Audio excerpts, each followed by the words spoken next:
Hi everyone, welcome to our channel. ఈరోజు ఎంతో క్రిస్పీగా ఉండే చికెన్ పకోడీ ఎలా చేసుకోవాలో చూసేద్దాం. ఇది చాలా సింపుల్ అండి. ప్రాసెస్లోకి వెళ్ళే ముందు ఛానల్ సబ్స్క్రైబ్ చేసుకోవడం మర్చిపోకండి. దీనికోసం ఒక 1/2 kg చికెన్ని ఉప్పు పసుపు వేసుకొని బాగా వాష్ చేసుకొని డ్రైన్ చేసేసి తీసుకోవాలి, లేకపోతే అందులో వాటర్ ఉండిపోతాయి. ఇప్పుడు ఆ చికెన్లోకి 1 టీ స్పూన్ దాకా అల్లం వెల్లుల్లి పేస్ట్, 2 టీ స్పూన్స్ కారాన్ని మీ టేస్ట్కి తగ్గట్టు అడ్జస్ట్ చేసుకోండి. అలానే రుచికి తగినంత ఉప్పు. నేను ఇక్కడ 1/4 టీ స్పూన్ దాకా ఉప్పుని యాడ్ చేసుకున్నాను.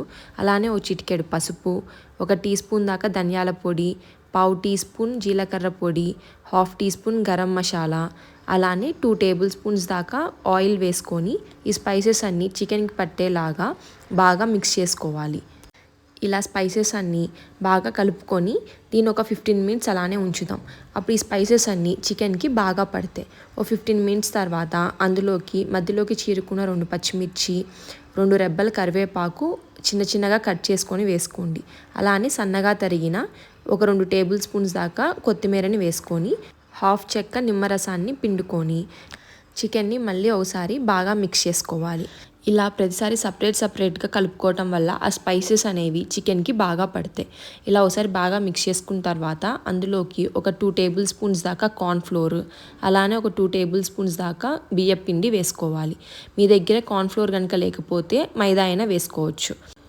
పిండ్లు వేసుకున్న తర్వాత చికెన్లోకి పిండ్లు బాగా కలిసేటట్టు బాగా కోట్ అయ్యేటట్టు మిక్స్ చేసుకోవాలి.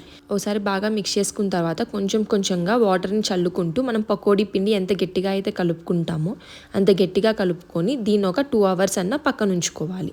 ఒక 2 అవర్స్ తర్వాత ఒక కడాయి పెట్టుకొని అందులోకి డీప్ ఫ్రైకి తగినంత ఆయిల్ వేసుకోవాలి. ఈ ఆయిల్ బాగా హీట్ ఎక్కిన తర్వాత ఫ్లేమ్ని మీడియం ఫ్లేమ్లో పెట్టుకొని మనం ముందుగా మ్యారినేట్ చేసుకున్న చికెన్ని కొంచెంగా వేసుకోవాలి. కడాయిలో ఎక్కువగా చికెన్ వేయకండి. ఒకేసారి చికెన్ ఎక్కువగా వేసామంటే దానికి ఉన్న కోటింగ్ అనేది ఊడిపోతుంది. అలానే చికెన్ వేసిన వెంటనే కూడా కదపకుండా ఒక 2 మినిట్స్ తర్వాత కదపండి. ఫ్లేమ్ని మీడియం ఫ్లేమ్లో పెట్టి మాత్రమే కుక్ చేయాలి, లేకపోతే చికెన్ అనేది లోపల ఉడకదు, కానీ బయట రంగు అనేది మాత్రం వచ్చేస్తుంది. అలానే రిమైనింగ్ చికెన్ కూడా వేసుకొని మనం ఫ్రై చేసుకోవాలి. మనకి షాప్స్లో దొరికే చికెన్ పకోడీలో రెడ్ ఫుడ్ కలర్ని యాడ్ చేస్తారండి. మీకు కావాలనుకుంటే మనం మ్యారినేట్ చేసుకున్నప్పుడు రెడ్ ఫుడ్ కలర్ని కొంచెం యాడ్ చేసుకోండి. నేను ఇక్కడ ఏ ఫుడ్ కలర్ యాడ్ చేయలేదు. మీడియం ఫ్లేమ్ మీద చూపిస్తున్న విధంగా చికెన్ ఎర్రగా ఫ్రై అయినప్పుడు ఈ చికెన్ని ఆయిల్లో నుంచి తీసి ఎక్సెస్ ఆయిల్ రిమూవ్ చేయడం కోసం ఒక టిష్యూ పేపర్ మీద వేసుకోండి.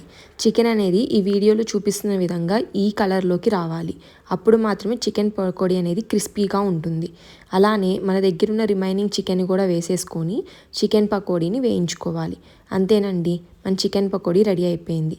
ఈ చికెన్ పకోడీ స్నాక్స్లా అయినా లేకపోతే పప్పుచారు, సాంబారు వీటిల్లోకి సైడ్ డిష్గా కూడా చాలా బాగుంటుంది. ఈ చికెన్ పకోడీ మీదకి ఫైనల్గా వేయించుకున్న పచ్చిమిర్చి, అలానే లైట్గా ఫ్రై చేసుకున్న జీడిపప్పుల్ని వేసేసుకుంటే మన చికెన్ పకోడీ సర్వింగ్కి రెడీ అయిపోయింది. మీరు కూడా ఒకసారి ట్రై చేసి ఎలా వచ్చిందో కమెంట్ సెక్షన్లో కమెంట్ చేయడం మర్చిపోకండి. Thanks for watching the video.